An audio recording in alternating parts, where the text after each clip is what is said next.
So now we're recording. Hello, everybody. We're making this video today. It's a very important video, which will be a part of a group of videos that you will be watching. People from different countries, mostly English-speaking countries, and they will talk about their experiences with being a person of color in the world and what kind of obstacles that brings or what kind of experiences they have.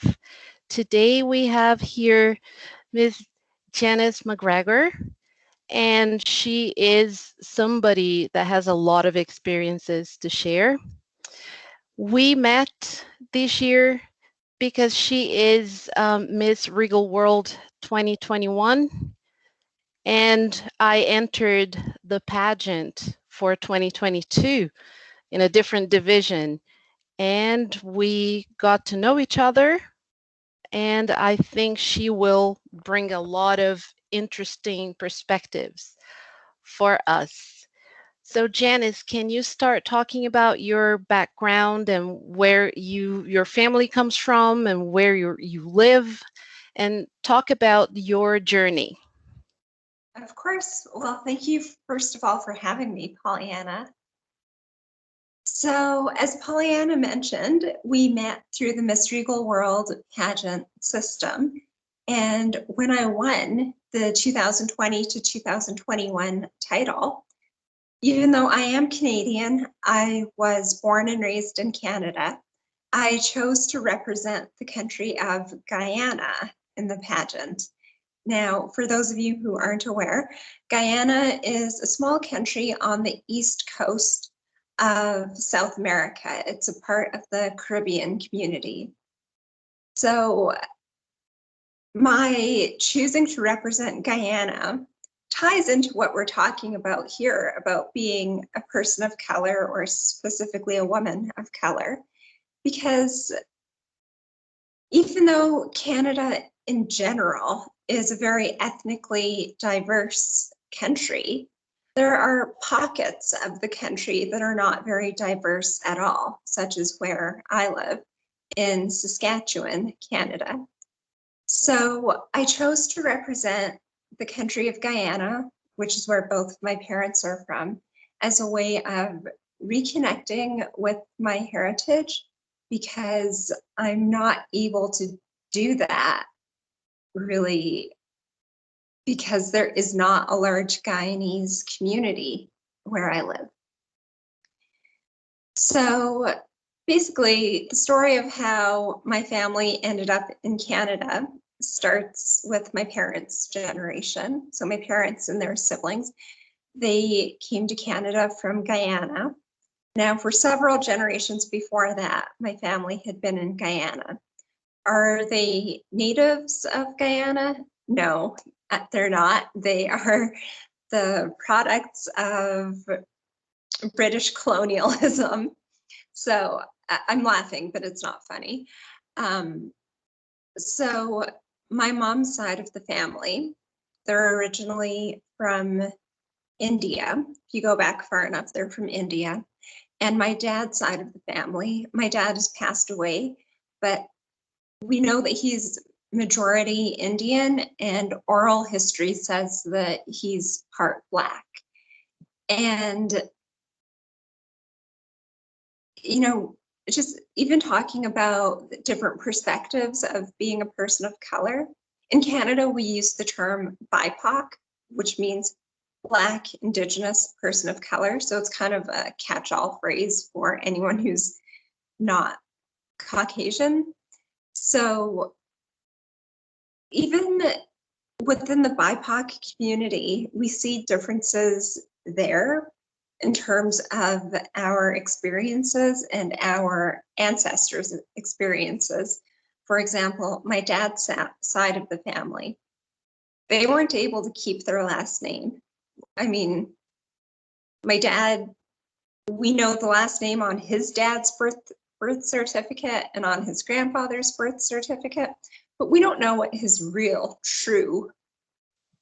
And that's so interesting that you bring this up. I'm Brazilian, which means I am part white, part black, and part indigenous. And we had last names given to us by the going all the way back. The slaves came in from Africa and they were stripped of their identity and they were renamed. So all the last names, Santos, de Deus, they mean of God, of the saints, those last names were given to us. So we don't really know. Right. And not to play semantics or anything, but they weren't given to you. They were Yeah. not a gift Yeah. onto you. It was not a choice. You did not, your ancestors did not have the option of saying, thank you, that was very kind, but I will choose to decline. They were forced. My mother's side of the family, so after slavery was abolished in the British colonies, Indians were brought in to replace the slave labor. So they were allowed to keep their last names. So my mom, her last name was Danarine, and you can trace that back through history. And it's, you know, we often hear that quotation from Shakespeare, what's in a name?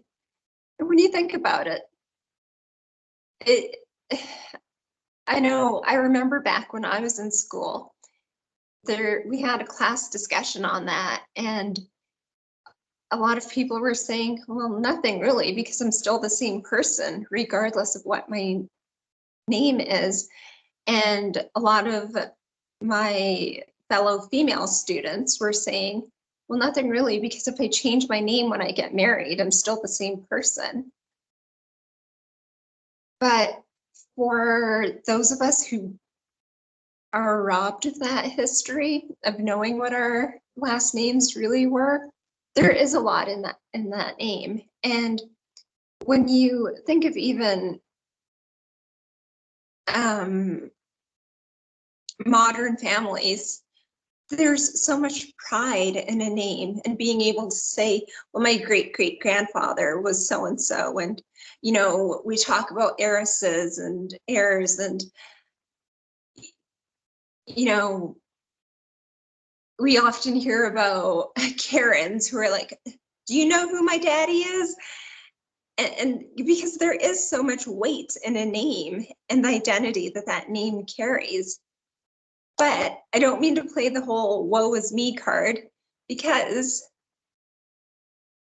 even though I don't know their names,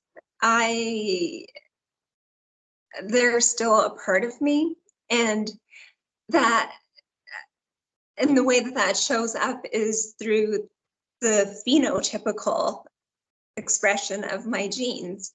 When I was younger, I was set on getting a nose job. I wanted that Hollywood nose, that beautiful Eurocentric nose, you know, that's narrow without the bump and all of that. You know, I was set on, as soon as I became an adult, turned 18, I was going to get a nose job.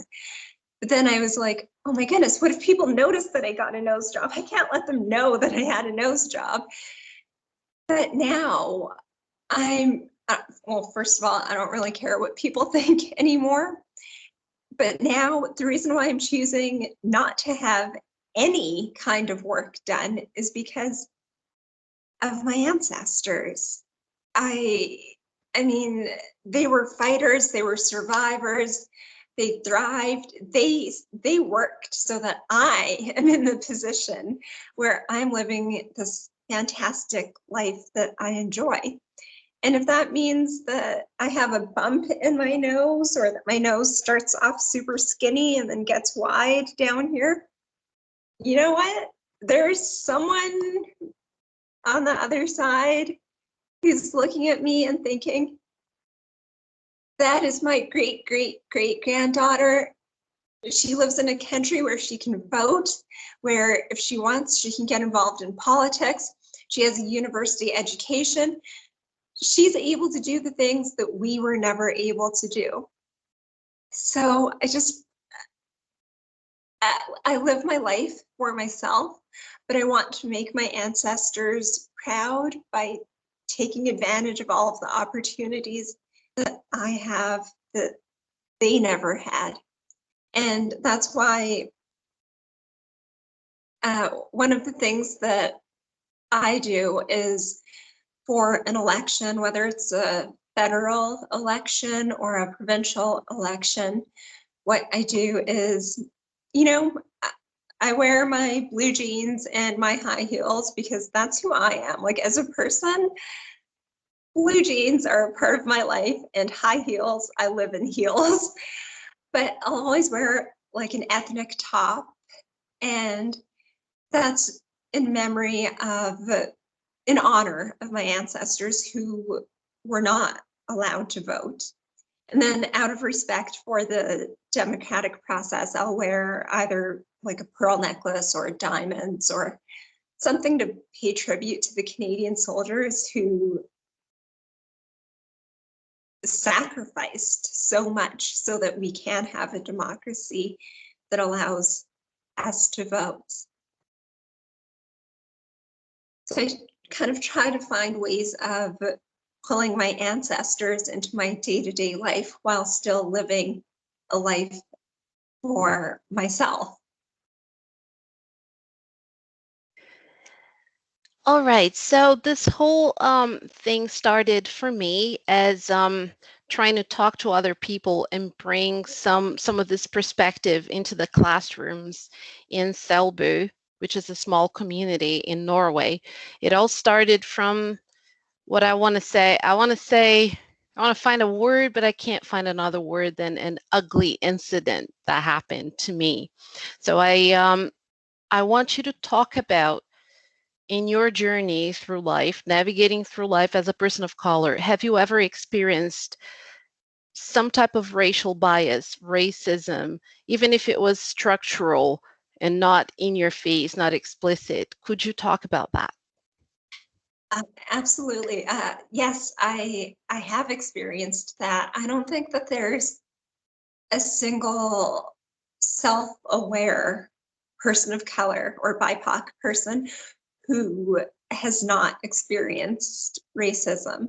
I'm not saying that we're going out of our way to search for racism, but for someone to say, I mean, there are famous musicians in the United States who have said, I've never experienced racism. But, you know, I think a part of that is a part of statements like that is the shock value, because it will get headlines, it will get clicks, and they're just trying to get publicity. But yes, I mean, if we want to talk about the in your face things, I mean, I've been called the N-word. I've been called the slur for a Pakistani person, which I think I mean, racism is based in ignorance, but I mean, that one right there shows a wider amount of ignorance because I'm not Pakistani at all. So to just see all brown people and put us all in the they must be from Pakistan category, that just shows just ignorance about geography. I mean, yes, there's been name calling, or when I grew up in predominantly white neighborhoods, going to predominantly white private schools. And so I grew up basically around majority culture. And then in university, when I started meeting other BIPOC people, one of the common things that I was called was an Oreo or a coconut. Yeah, brown on the outside, white on the inside. And that was because I didn't live up to their stereotypes of what a darker skinned woman should be like. And it's like, well, what do you mean I'm not acting brown? Like, how's a brown person supposed to act? We don't have a certain way of acting. We just live in a world where other people have created stereotypes about us. Yes, so it's a good point that you're making because, for example, every time that I have been, I lived in America. I grew up there up to a certain age, and also lived in Brazil. Then went back to America as a teenager. People are like, "Okay, so now can you talk normally like a normal Black person without like how you sound? You're just with us now. We're all Black. You can talk like a normal Black person now." And I didn't know what that was. They would say to me, "You don't sound Black." So my question to you is there a difference in dialect or perhaps an entirely different usage of the language for people of different ethnicities in Canada? Is it as pronounced as it is in the USA, for example? I noticed there is a distinction in dialect. Does the same thing happen in Canada? So are you talking about AAVA or African American AAVE, African American Vernacular English? Yes. So that has been appropriated across Canada with people of every ethnic group, I would say. I don't see it just in Black communities or white communities. I think the AAVE, or formerly known as Ebonics, is being appropriated by all ethnic groups. It's kind of seen as the cool way of speaking without really paying tribute to the history behind it, if that makes sense. In terms of other forms of racism, I mean, I've been told by people that I don't look Canadian. And I don't know what that means because I was born and raised in Canada. I am Canadian. I'm 100% Canadian. So I don't understand how I don't look Canadian. And actually, I was recently, after lockdown lifted, I was with a friend who recently immigrated to Canada, and she's European. And we were just walking down the street, and someone yelled at me to go back to where I came from. And me and my friend, we just looked at each other and laughed because I'm the one who was born here. She's the one who just moved here. And it was just, I mean, it's funny but sad at the same time that some of us get singled out as being foreigners, as being other. You know, there's an us versus them category, and we're put into the them category, whereas we should just be collectively seen as Canadians whose heritage contribute to the cultural mosaic that makes up Canada. In our industry, in modeling, acting, one of the things that people might not see this as racism, but it is a microaggression in the sense that we are being treated differently. With makeup, there have been so many times I've gone to set and they don't have basic foundation in my shade. And it's now at the point where I take my own foundation, because even when I contact the makeup artist ahead of time and ask, should I bring my own makeup? They're like, oh no, I have 52 different shades. And then when I go there, they're like, they do have 52 different shades of foundation, but all of their foundation goes from Scarlett Johansson to Jennifer Lopez. Then there's a gap where it goes from Halle Berry to Lupita Nyong'o. There's like no in between, and I mean, that's considered diversity, but you're skipping an entire gap right there of people. How And about representation? Since you're ooh, talking about this, because I'll tell you this. I think I shared this in the Miss Regal World chat group that I was the first African American, a person of African American descent in a commercial that was for shampoo. It wasn't for hair relaxer. It was for shampoo, and I was with other ethnicities, and I was sitting there, and I jokingly said, oh, they already filmed my part, so I'm just going to sit and do my work because I know that I'm going to be in it just for a shorter amount of time compared to the other girls. And then the director looked at me, no, that's not true. And then they pulled me back in and they filmed a little bit more. So if you watch the commercial, you'll see that I'm in it twice. But the second time, it was because I made that comment, because people don't want to be perceived as they're doing it on purpose. But I feel like because it's not out there and they don't say, we're only going to show the Black girl for a little bit, we're only going to, they don't say it, but it's still happening. So what do you have to say about that, about representation? that actually ties in very much with exactly what I was going to say about tokenism. Um, you will see. Now, go on to any major modeling agency's website, whether we're talking about Elite, Ford, Storm, Wilhelmina, any major modeling agency's website, you will see a whole range of Caucasian girls. And you will have many of them that are blonde with blue eyes and many that have brown hair.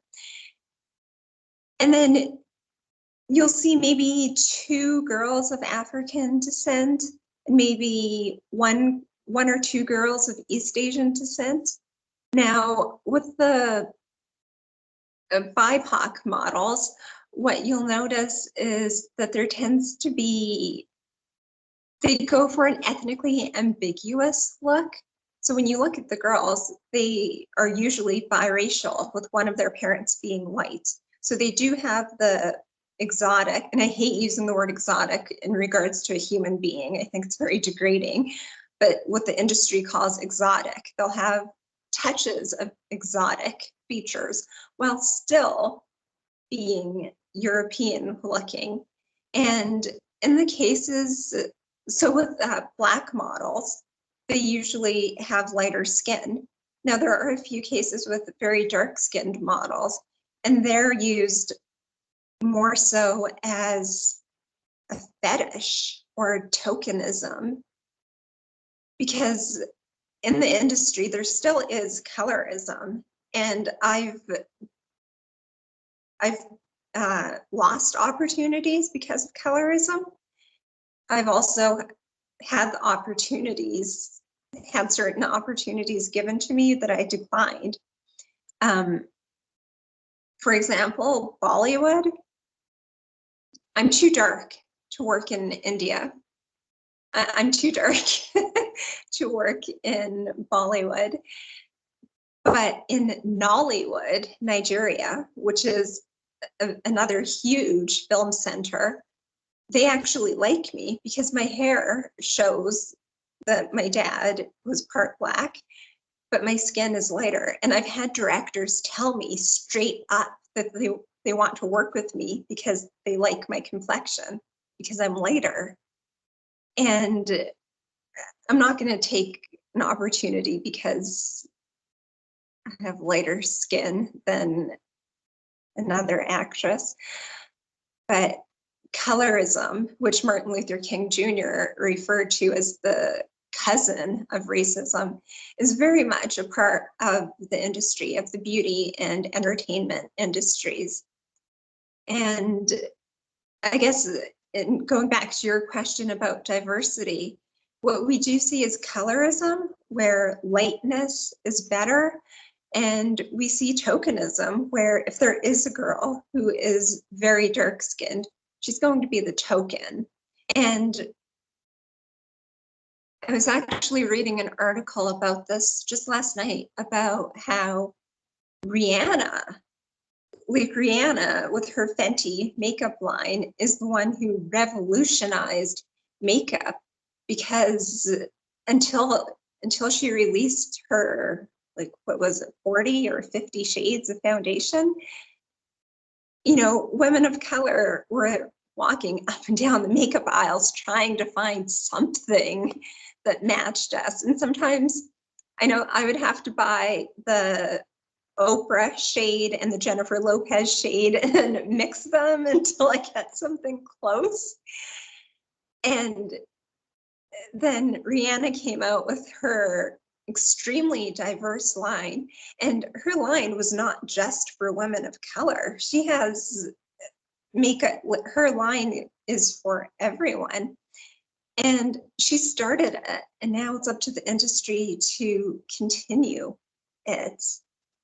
So when I find that when we do see change, it's coming from the women of color in the beauty industry, or even in film and television. There's this American actress, Mindy Kaling. She's of Indian heritage. And when she started acting, there weren't any roles for a dark-skinned Indian girl. So she took matters into her own hands and started writing her own roles. So rather than us just applying for jobs, we have to kind of create our own work. Yeah, I love that you're bringing in lots of references that will be familiar to the people watching. Here in Norway, there is something that I really like, that they are exposed to TV and pop culture of all walks of life. Like you might turn on the TV and watch an Australian soap opera, and then an American show pops up, and then they have a German TV show plus their own. So when you talk about movie stars and models, they will recognize the name singers, and so it will be interesting for them to visualize everything that you're seeing. I wanted to ask you, how do you feel being the very first Miss Regal World, and to you, the pride of bringing your culture? I love when you talk about how you chose to represent your country of Guyana, although you were born in Canada. So how do you feel about that experience?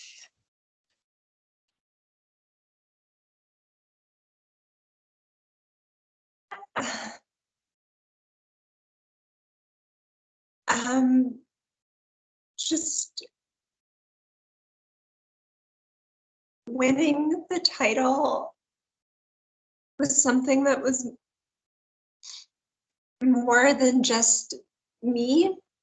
When I won that pageant, it was the first time that the country of Guyana won an international pageant.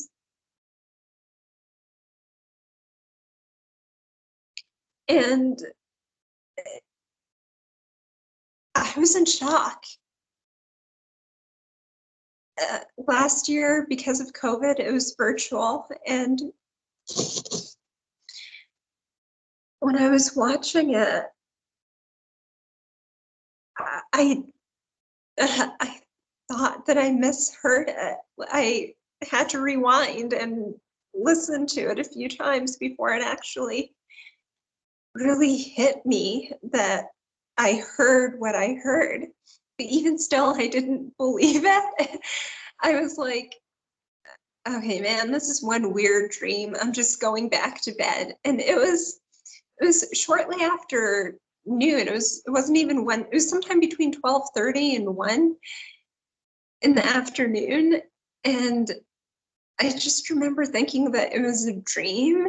So I changed into my pajamas, crawled into bed, and like tried to fall asleep because I thought that this must just be a dream. And then I saw the light coming in from above the curtains, and I'm like, oh, it's the middle of the day. It's not between 12:30 and 1 a.m. It's afternoon. okay, am I awake? So I watched the video again, and I went through the whole shock process again, because it was great to have Guyana seen on an international stage, and uh, to represent that country and to represent my ancestors and my culture just meant so much. And even though I wasn't born there, I mean, that's where my ancestors were born and died and buried. I mean, thank God I have one grandparent left and she's alive and well. But I mean, prior to my grandparents' generation, I mean, they're all in Guyana. And I mean, I just hope that on my, especially on my dad's side of the family, where I mean, he didn't even know what his real last name was.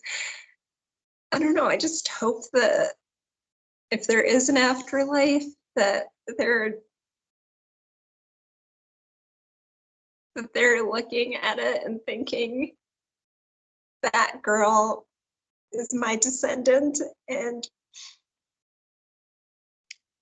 she represented our country. I mean, we didn't come here by choice, but she represented us.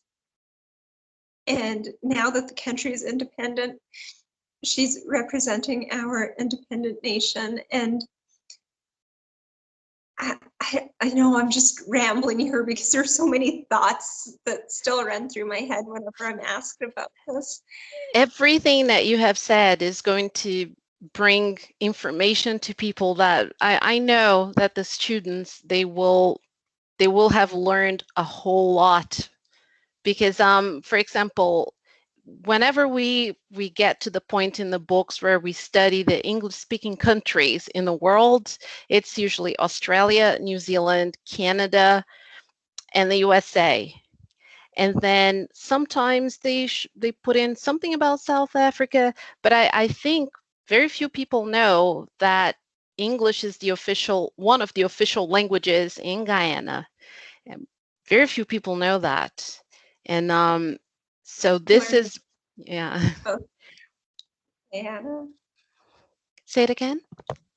It's the most popularly spoken language in Guyana, most common language in Guyana. I was reading a little bit up on it about Creole and the different dialects and expressions, and I find this all fascinating because a lot of people don't realize of the existence of all of these. And at growing up, did you ever learn anything from the language part or the dialect or phrases and vocabulary? So Guyanese Creole is brought together from the different cultures that ended up in Guyana. So there's some West African words, there are some words from various Indian languages, there are some Chinese words, Portuguese words, and that's how Guyanese Creole was created, using words taken from all those different languages. It's very similar to a Guyanese restaurant. If you go into a Guyanese restaurant, I guarantee you there will be Chinese food there, because with the Chinese indentured laborers, their food became a part of the Guyanese culture in the same way that Indian food and African food became part of the culture, along with the Amerindian foods and certain parts of the Amerindian languages.